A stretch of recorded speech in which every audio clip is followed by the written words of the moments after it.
सोनू, जो कि 8वीं क्लास में पढ़ता था, बेचारा दिन रात मेहनत करता था, लेकिन फिर भी वो कभी अच्छे नंबरों से पास नहीं होता था, जिस वजह से उसकी टीचर उसे रोज डांटा करती थी।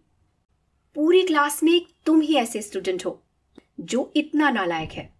अरे, तुम्हें अगर कोई एक्टिविटी भी करने के लिए दे दो तो वो भी तुम ठीक से नहीं करते। मुझे तो ये समझ में नहीं आता, या तो मेरा पढ़ाया हुआ तुम्हें समझ में नहीं आ रहा, या फिर तुम बहुत ही ज्यादा ओवर स्मार्ट बनने की कोशिश करते हो। सॉरी टीचर, आगे से मैं आपको कभी भी शिकायत का मौका नहीं दूंगा। रहने दो सोनू, ये कहते कहते तो तुम्हारा 8th क्लास भी खत्म हो जाएगा। अरे, तुमसे एक लेसन याद नहीं किया गया। सॉरी टीचर, मैंने लेसन याद किया था, लेकिन मुझे अभी बिल्कुल भी याद नहीं आ रहा। बस करो सोनू, आखिर कब तक तुम नॉनसेंस एक्सक्यूज देते रहोगे बेटा? अगर अभी तुम सीरियस नहीं हुए तो आगे जाकर कभी भी तुम कुछ नहीं कर पाओगे। सोनू की एक कमी थी, वो जो कुछ भी पढ़ता था वो थोड़ी ही देर में सब कुछ भूल जाता था। ऐसे ही एक दिन सोनू अपने रूम में बैठकर पढ़ाई कर रहा था। तभी वहां उसकी माँ सुनीता आती है और अपने बेटे से बोलती है, क्या बात है, मेरा बेटा तो बहुत ही ज्यादा मन लगाकर पढ़ाई कर रहा है। मैं तो चाहती हूँ कि तू ऐसे ही पढ़ाई कर बेटा। नहीं माँ, मैं बहुत बुरा हूँ। मेरी टीचर रोज मुझे सुनाती है, मेरी वजह से उन्हें गुस्सा आता है। सबका यही कहना है कि मैं नालायक हूँ, मैं जिंदगी में कभी कुछ नहीं कर सकता। ऐसा नहीं कहते मेरे बेटे, किसने कहा कि तू नालायक है? अरे, एक माँ अच्छे से जानती है अपने बच्चों को। मुझे तुझ पर पूरा भरोसा है, इसलिए कभी भी अपने आप को नालायक मत समझना। हाँ, मानती हूँ कि अभी तेरे अंदर जो कमी है उस कमी को ठीक करने की जरूरत है, ना कि खुद को नालायक समझने की।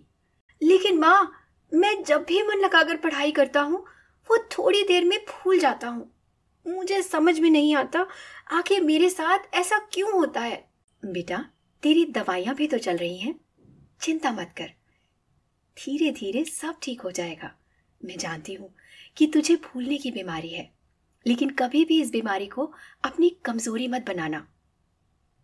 नहीं माँ, मुझे एक अच्छा स्टूडेंट बनना है, पढ़ लिख कर अपने सपनों को पूरा करना है माँ। हाँ बेटा, यही मेरा भी तो सपना है कि तू एक कामयाब इंसान बने। सुनीता का सपना था कि उसका बेटा पढ़ लिख कर एक कामयाब इंसान बने। ऐसे ही सोनू के स्कूल के यूनिट टेस्ट चल रहे थे। सोनू ने खूब मेहनत से अपने यूनिट टेस्ट को किया, लेकिन आखिर में जब यूनिट टेस्ट का रिजल्ट आता है तब सोनू की टीचर उस पर खूब गुस्सा होती है। वाह सोनू, इस बार जो यूनिट टेस्ट हुए थे उसमें तो तुमने मुझे बहुत खुश कर दिया बेटा। इतना पढ़ लिख कर क्या करोगे तुम? अरे, रोज रोज पूरी क्लास में खड़े होकर डांट सुनना तुम्हें अच्छा लगता है क्या?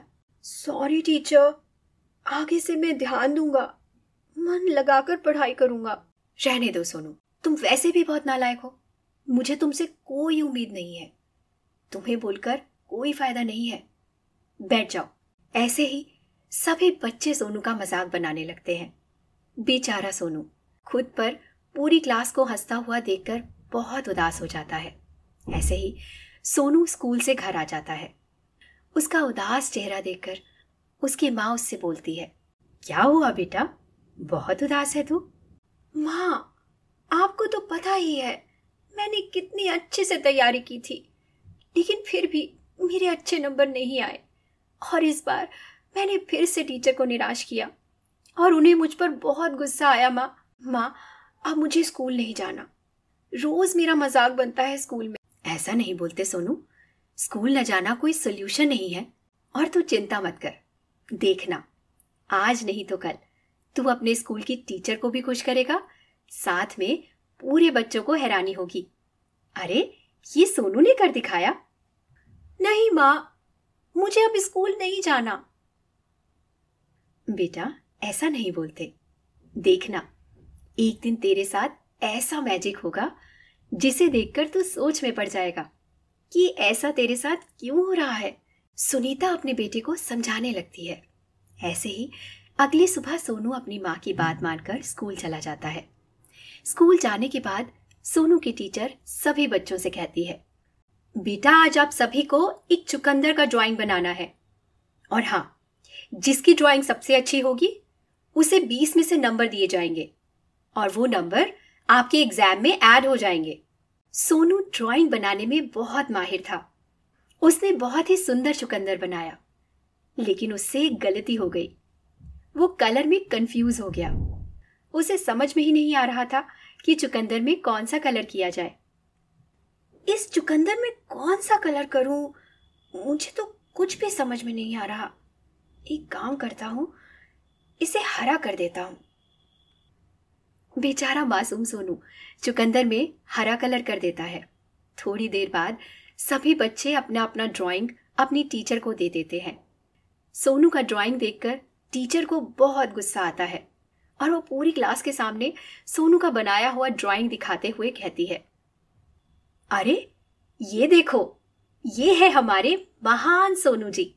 इन्होंने चुकंदर को हरा बना दिया। अरे आज तक किसी ने हरा चुकंदर देखा है? अभी तक चुकंदर का कलर ही मालूम नहीं। शर्म आती है ऐसे स्टूडेंट को पढ़ाते हुए। बेचारा सोनू चुपचाप खड़ा था, तो वही पूरी क्लास सोनू पर हंस रही थी। टीचर गुस्से में सोनू का ड्राइंग फेंक देती है। सोनू चुपचाप उस ड्राइंग को उठाकर अपने बैग में रख लेता है। ऐसे ही थोड़ी देर बाद सभी बच्चे अपने अपने घर आ जाते हैं। घर आने के बाद सोनू आंखों में आंसू लिए उस ड्राइंग को बार बार देख रहा था। तभी एक जादू होता है और इस ड्राइंग में बनाया हुआ हरा चुकंदर निकलकर सोनू के पास आ जाता है और सोनू से कहता है, क्या हुआ सोनू? तुमने तो मुझे एक नई वेशभूषा दे दी। आज मैं बहुत खुश हूँ। हमेशा एक ही रंग से मैं परेशान और बोर हो गया था, लेकिन आज तुमने मुझे एक नया रंग दिया है। आज मैं बहुत खुश हूँ। अरे ये क्या? क्या तुम बोल सकते हो? हाँ, मैं एक जादुई चुकंदर हूँ और मैं यहाँ तुम्हारी मदद के लिए आया हूँ, क्योंकि आज मैं बहुत खुश हूँ। तुम्हारी वजह से आज मुझे एक नया रंग मिला है। अच्छा, तो तुम मेरी क्या मदद कर सकते हो? बताओ, आखिर तुम मुझसे अपनी कौन सी इच्छा पूरी करवाना चाहते हो? मैं चाहता हूँ कि मेरी भूलने की बीमारी हमेशा हमेशा के लिए खत्म हो जाए। मैं दिन रात मेहनत करके पढ़ाई करता हूँ, लेकिन फिर भी मुझे अच्छा रिजल्ट नहीं मिलता। इसलिए मैं चाहता हूँ कि मेरी भूलने की बीमारी खत्म हो जाए। ठीक है, अब से तुम्हारी बोलने वाली बीमारी हमेशा हमेशा के लिए खत्म हो जाएगी। ऐसे ही चुकंदर अपनी जादुई शक्तियों से सोनू की भूलने वाली बीमारी हमेशा हमेशा के लिए खत्म कर देता है। तो वहीं अब सोनू हमेशा स्कूल में हर एक्टिविटी, हर यूनिट टेस्ट में अच्छे नंबरों से सबको हैरान कर देता है। ये देखकर स्कूल के सभी बच्चे और टीचर भी हैरान थे। क्या बात है सोनू, देख रही हूं कुछ दिनों से तुमने मुझे बिल्कुल भी निराश नहीं किया, बल्कि तुम्हारा रिजल्ट देखकर मैं बहुत हैरान हूं। आखिर ऐसा क्या कर रहे हो तुम? कहीं ऐसा तो नहीं कि तुम चीटिंग करते हो? नहीं नहीं टीचर, मैंने कभी चीटिंग नहीं किया। अगर आपको मुझ पर ट्रस्ट नहीं है तो आप चाहो तो मुझे वो सब कुछ पूछ सकती हो जो मैंने अपने टेस्ट में लिखा है। चलो, ये तो बहुत अच्छी बात है बेटा। आज तुमने ये साबित कर दिया कि जब हम पूरी मेहनत और पूरी लगन के साथ किसी भी चीज को करने का सोचते हैं तो वो हमेशा अच्छा रंग लेकर आती है। Thank you so much teacher. अच्छा बच्चों, हमारे स्कूल में एक कंपटीशन होने जा रहा है और उस कंपटीशन का नाम है रेस कंपटीशन। जो बच्चा इस कंपटीशन में पार्टिसिपेट करना चाहता है वो अपना नाम लिखवा सकते हैं। और हाँ, कंपटीशन में जो भी जीतेगा उसे हमारे स्कूल के प्रिंसिपल और हमारे यहाँ के एमएलए ट्रॉफी देंगे। टीचर जी, मुझे इस कंपटीशन में हिस्सा लेना है। हाँ हाँ सोनू, क्यों नहीं। चलो बच्चों, एक एक करके अपना नाम लिखवा दो। ऐसे ही अब सभी बच्चे रेस कंपटीशन के लिए अपना नाम लिखवा देते हैं। तो वही सोनू सुबह शाम पार्क में दौड़ने की प्रैक्टिस किया करता।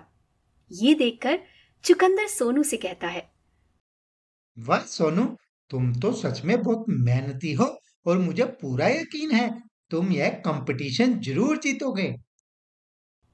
हाँ चुकंदर, देखना, मुझे कंपटीशन जीतकर अपनी माँ को खुश करना है। उन्हें यकीन दिलाना है कि मैं आगे जाकर ऐसे ही हमेशा उन्हें खुश करूंगा और उनका नाम रोशन करूंगा। ऐसे ही अब स्कूल के मैदान में रेस कंपटीशन शुरू होती है। सभी बच्चे मैदान में दौड़ने के लिए खड़े थे। तो वहीं स्कूल के टीचर जैसे ही सभी बच्चों को दौड़ने के लिए इशारा करते हैं, सभी बच्चे अपने अपने लक्ष्य को ध्यान में रखकर दौड़ना शुरू कर देते हैं। लेकिन दौड़ते दौड़ते सोनू का पैर मुड़ जाता है और वो नीचे गिर जाता है। सभी बच्चे तेजी से दौड़ रहे थे, तो वहीं सोनू को ऐसा लग रहा था कि अब वो हार जाएगा। हे भगवान जी, मेरे पैर में तो बहुत ज्यादा लग गई, ये तो उठ भी नहीं पा रहा। हे जादुई चुकंदर, कहाँ हो तुम? मुझे तुम्हारी मदद चाहिए। सोनू के इतना बोलते ही जादुई चुकंदर सोनू के अंदर प्रवेश कर जाता है। सोनू के अंदर एक अलग ही शक्ति आ जाती है और सोनू बहुत तेजी से दौड़ने लगता है। सोनू की रफ्तार देखकर हर कोई हैरान था और आखिरकार ये प्रतियोगिता सोनू जीत जाता है। सोनू बहुत खुश था। स्कूल में सोनू को ट्रॉफी देकर सम्मानित किया जाता है। तो वहीं घर आने के बाद सुनीता बहुत खुश होती है और अपने बेटे को गले लगाकर कहती है, वाह बेटा, आज तूने अपनी माँ का सर गर्व से ऊंचा कर दिया है। अरे, गिरने के बावजूद तू ये प्रतियोगिता जीत गया। एक पल को तो मेरी सांस ही थम गई थी कि अब क्या होगा, लेकिन मेरे बेटे ने वो कर दिखाया जिसे करना आसान नहीं था। हाँ माँ, लेकिन ये सब मैंने अकेले नहीं किया, बल्कि इसमें मेरी मदद मेरे जादुई हरे चुकंदर ने की है। क्या कहा तुमने? जादुई चुकंदर? सोनू जादुई चुकंदर को अपनी माँ से मिलवाता है और जादुई चुकंदर के बारे में सारी बातें बताता है। ये देखकर सुनीता बहुत खुश होती है और जादुई चुकंदर से कहती है, अच्छा, तो ये बात है। तुम्हारा बहुत बहुत शुक्रिया जादुई चुकंदर, तुमने मेरे बेटे की बहुत मदद की है। आज अपने बेटे की ये तरक्की देखकर मैं बहुत खुश हूं। मैं चाहती हूं कि तुम हमेशा ऐसे ही मेरे बेटे की मदद करो। हाँ हाँ, अब मैं हमेशा सोनू के साथ रहूंगा और उसकी मदद करूंगा। नरेशन। इस तरह से जादुई चुकंदर हमेशा सोनू के साथ रहकर उसकी मदद किया करता। तो वही सोनू भी जादुई चुकंदर के साथ मिलकर हंसी खुशी अपने जीवन में आगे बढ़ता है। मोहन सूरजपुर गांव में रहा करता था। सूरजपुर गांव में मोहन आलू बेचने का काम किया करता था, क्योंकि मोहन का बहुत बड़ा खेत था जिसमें वह आलू की खेती किया करता था।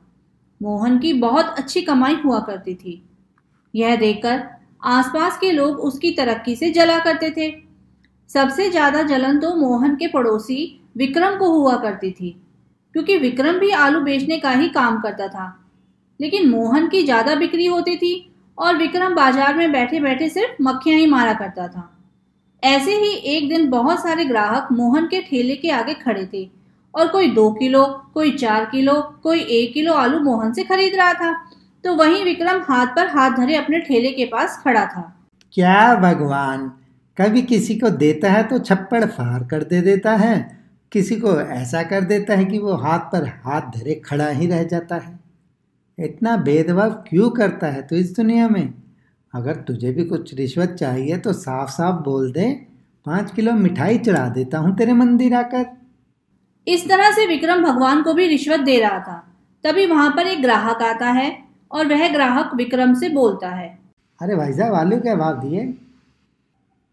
20 किलो आलू हैं, लेकिन एक तरफ से मिलेंगे, छांटना नहीं है तुम्हें।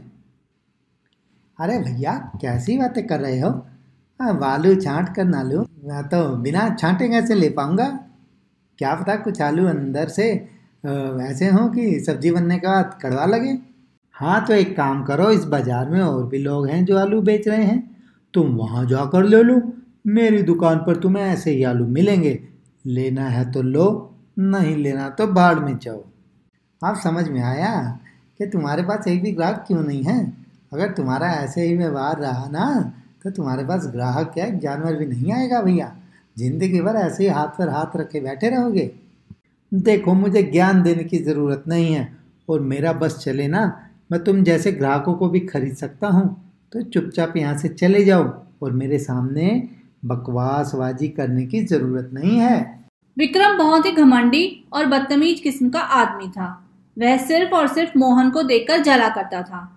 वो कभी भी मेहनत करने के बारे में नहीं सोचता था। ऐसे ही रात को मोहन अपनी रेडी लेकर घर की ओर जा रहा था। विक्रम भी अपनी अब रेडी लेकर उसी रास्ते से जा रहा था। मोहन की रेडी पूरी तरह से खाली थी और विक्रम की रेडी पर आलू ही आलू रखे थे। यह देखकर मोहन बोलता है, अरे विक्रम भाई, क्या हुआ? आज बिक्री नहीं हुई क्या आपकी? अरे बिक्री कैसे होगी? सारे ग्राहक तो तुमने खरीद रखे हैं ना, तो कोई हमारी दुकान पर क्यों आएगा? अरे आप कैसी बातें कर रहे हैं? ग्राहक भी कोई खरीदता है क्या? ग्राहक तो भगवान के समान होते हैं। जहाँ उसका मन करता है वो वहाँ चले जाते हैं। बड़ी बड़ी बातें मत करो मेरे सामने। मुझे तो ऐसा लगता है कि तुमने कोई तिगड़मबाजी की है, तभी तो सारे ग्राहक तुम्हारे पास ही जाते हैं। आलू का भाव भी वही है, आलू भी वही हैं, फिर सारे ग्राहक तुम्हारे पास ही क्यों जाते हैं? यह तो ऊपर वाला ही जानता है। मैं तो चाहता हूँ कि ग्राहक तुम्हारे पास भी आए, तुम्हारी भी बिक्री हो। अच्छा, रात काफ़ी हो चुकी है, घर वाली घर पर इंतजार कर रही होगी। मैं चलता हूँ, अपना ध्यान रखना। इतना बोलकर मोहन अपनी रेडी लेकर घर आ जाता है। ऐसे ही कुछ दिन बीत जाते हैं। एक बार फिर मोहन और विक्रम दोनों बाजार में आलू बेच रहे थे। तभी एक ग्राहक मोहन की दुकान पर आता है और मोहन से बोलता है, अरे मोहन भाई, मुझे 10 किलो आलू चाहिए। दरअसल मुझे अपने गांव में छोटा सा भंडारा करवाना है। तुम्हारे आलू की गुणवत्ता बहुत अच्छी है। आलू मीठे नहीं होते बल्कि बहुत बढ़िया होते हैं, इसलिए सारे ग्राहक तुम्हारे यहीं से आलू ले जाते हैं और उसकी तारीफें करते हैं। यह तो आपकी अच्छी बात है भाई साहब। आप लोगों को मेरे खेत के आलू पसंद आते हैं। चलिए ठीक है, मैं आपके लिए 10 किलो आलू कर देता हूँ। विक्रम यह सब देख रहा था। विक्रम के मन में मोहन की तरक्की देखकर दिन प्रतिदिन ईर्ष्या बढ़ती ही जा रही थी। अच्छा, तो इसके खेत के आलू कुछ ज़्यादा ही बढ़िया होते हैं। इसके खेत में जाकर ही कुछ जुगाड़ करना पड़ेगा ताकि इसके आलू कोई खरीदने को तैयार ही ना हो। ऐसे ही अगले दिन विक्रम शहर जाकर सब्जियों में डालने के लिए जहरीले इंजेक्शन ले आता है और रात को चुपके से मोहन के खेत में चला जाता है और वहां जाकर मोहन के खेत में सभी आलू में जहरीले इंजेक्शन लगा देता है, जिस कारण बहुत ही कम समय में वह आलू पूरी तरह से बड़े हो जाते हैं। ऐसे ही अब मोहन वही आलू बाजार में ले जाकर बेचना शुरू कर देता है। हमेशा की तरह ग्राहक मोहन से आलू खरीदने लगते हैं। ऐसे ही एक हफ्ते बाद बहुत सारे लोग मोहन की रेहड़ी के पास आते हैं और गुस्से में मोहन से बोलते हैं, मोहन भाई, हमें नहीं पता था कि आगे जाकर तुम भी ऐसा काम करोगे। ना जाने ऐसा क्या है तुम्हारे आलू में जिसे खाने के बाद हर कोई बीमार पड़ रहा है। अरे कोई दवाई देकर तुम सब्जियों को बड़ा करते हो क्या? नहीं नहीं भाई साहब, आप लोगों को कोई गलतफहमी हुई है। मैं कभी भी गलत काम नहीं करता। मैं ईमानदारी से ही अपना काम करता हूँ। तो आपके कहने का मतलब है कि हम लोग झूठ बोल रहे हैं? ठीक है, ऐसा करते हैं कि आपके ऊपर हम पुलिस कंप्लेंट करवाते हैं। जब आपके खेत की छानबीन होगी तब अपने आप पता चल जाएगा कि आप कौन सी चालाकी कर रहे हो हम जैसे मासूम ग्राहक के साथ। क्यों किसी गरीब को परेशान कर रहे हो? मैंने आज तक कभी किसी का बुरा नहीं चाहा है। मैं भले ही 1 रुपया कमाऊं दिन का, लेकिन कभी किसी के साथ गलत नहीं करूंगा। अरे गांव वालों, अब कोई भी मोहन से आलू नहीं खरीदेगा। यह अब पहले की तरह नहीं है बल्कि लालची हो चुका है। इस तरह से अब कोई भी मोहन का आलू खरीदने के लिए तैयार नहीं था। अब सारे ग्राहक विक्रम के पास जा चुके थे। सभी लोग विक्रम से ही आलू खरीद रहे थे। धीरे धीरे मोहन की आर्थिक हालत बद से बदतर हो गई थी। मोहन अब परेशान रहा करता था। ऐसे ही रात में मोहन अपने खेत में जाकर बैठा हुआ था और रो रहा था। भगवान, मुझे तो ये समझ में नहीं आता कि आखिर मैंने ऐसा कौन सा पाप किया था जो मेरे साथ ये सब हो गया। मैंने तो कुछ भी नहीं किया, उसके बावजूद लोग मेरे ऊपर इतने बुरे बुरे इल्जाम लगा रहे हैं। मोहन इतना बोल ही रहा था कि तभी एक आलू मोहन से बोलता है। मोहन, हम जानते हैं कि तुम बहुत परेशान हो, लेकिन अब तुम्हें परेशान होने की जरूरत नहीं है, क्योंकि अब तुम्हारे बुरे दिन गए। हमें पता है जो कुछ भी हुआ है उसमें तुम्हारा कोई हाथ नहीं है। अरे कौन है भाई, मेरे सामने आओ। अरे मैं तुम्हारे सामने ही हूँ। अब अपनी जादुई शक्तियों से कोई जादुई करतब दिखाऊं तब मानोगे क्या? इतना बोलकर आलू मोहन के सामने यहाँ वहाँ उड़ने लगते हैं। यह देखकर मोहन घबरा जाता है। तभी वह आलू मोहन से बोलता है। अरे मोहन, हम तुम्हारे ही खेत के जादुई आलू हैं। तुम्हारी अच्छाई के कारण ही एक परी ने हमें जादुई शक्तियां दी हैं, ताकि हम तुम्हारी मदद करें। हम जानते हैं कि तुम अभी बहुत परेशान हो। तुम्हारी हालत बहुत बुरी हो चुकी है, जिस वजह से तुम्हें दाने दाने के लिए मोहताज होना पड़ रहा है। लोगों ने तुम्हें झूठे इल्जाम में फंसा दिया है, लेकिन अब तुम चिंता मत करो। तुम्हें किसी के भी आगे हाथ फैलाने की जरूरत नहीं है। क्या सच में तुम मेरी मदद करोगे? मैं बहुत परेशान हूँ। हाँ, हम तुम्हारी मदद करेंगे। तुम मुझे बहुत सारा खाना दे दो। कुछ दिनों से मेरे बच्चे, मेरी पत्नी भूखे हैं, क्योंकि अब मैं कहीं से भी पैसे कमाकर नहीं ला पा रहा हूँ, जिस वजह से मेरा परिवार भूखा है। तुम बिल्कुल चिंता मत करो। चलो, अब हम तुम्हें आसमान में उड़ाते हुए तुम्हारे घर लेकर जाते हैं। इतना बोलकर आलू मोहन को उड़ाते हुए उसके घर तक लेकर आते हैं। घर जाने के बाद आलू अपनी जादुई शक्ति से बहुत सारा खाना प्रकट कर देते हैं। मोहन और उसका परिवार पेट भरकर खाना खाता है। ऐसे ही अगली सुबह मोहन की पत्नी रीमा खाना बनाने के लिए रसोई घर में जाती है। वह देखती है कि गैस सिलेंडर खत्म हो जाता है। वह परेशान होकर बैठ जाती है। तभी जादुई आलू रीमा से बोलते हैं। अरे रीमा, तुम परेशान क्यों हो? अगर गैस सिलेंडर खत्म हो चुका है तो तुम हमें बता सकती हो। हम यहाँ तुम लोगों की मदद करने के लिए ही आए हैं। अब हम हमेशा तुम्हारे साथ ही रहेंगे। क्या तुम जादुई आलू हो और तुम हमारी मदद कर सकते हो? हाँ, मैं जादुई आलू हूँ। रुको, मैं तुम्हें अभी अपना जादू दिखाता हूँ। इतना बोलकर जादुई आलू रीमा के सामने गैस सिलेंडर प्रकट कर देते हैं। यह देखकर रीमा बहुत खुश होती है और रीमा इस गैस सिलेंडर पर अपने परिवार के लिए खाना बनाना शुरू कर देती। थोड़ी ही देर बाद रीमा के बच्चे उदास होकर स्कूल से घर आ जाते हैं। माँ, स्कूल में फीस जमा नहीं हुई है, जिस वजह से आज हमें पूरा दिन क्लास में खड़ा रखा था। उन्होंने साफ साफ कह दिया है, अगर फीस जमा नहीं होगी तो वह हमें एग्जाम में बैठने नहीं देंगे। बच्चों, तुम बिल्कुल भी चिंता मत करो, मैं हूं ना कुछ जरूर करूंगी। रीमा जादुई आलू के पास जाती है और उसे इस समस्या के बारे में बताती है। जादुई आलू रीमा को कुछ पैसे दे देते हैं। रीमा उन पैसों से अपने बच्चों के स्कूल में जाकर फीस जमा कर देती है। ऐसे ही कुछ दिन बाद बहुत जोर से बारिश आने लगती है, जिस वजह से मोहन का घर टपकने लगता है। पूरे घर में धीरे धीरे पानी भर जाता है। यह देखकर रीमा और मोहन दोनों परेशान हो जाते हैं। तभी जादुई आलू उनसे कहता है। अरे तुम लोग कितने भोले और नादान हो। तुम्हारे सामने जादुई आलू है, उसके बावजूद तुम लोग परेशान हो। रुको, मैं अभी तुम्हारी परेशानी का समाधान निकालता हूँ। इतना बोलकर जादुई आलू मोहन और रीमा के लिए बहुत ही सुंदर सा और मजबूत घर बना देते हैं।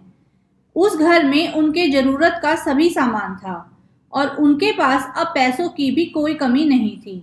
इस तरह से जादुई आलू के साथ मोहन और रीमा अपने परिवार में हंसी खुशी आगे बढ़ते हैं।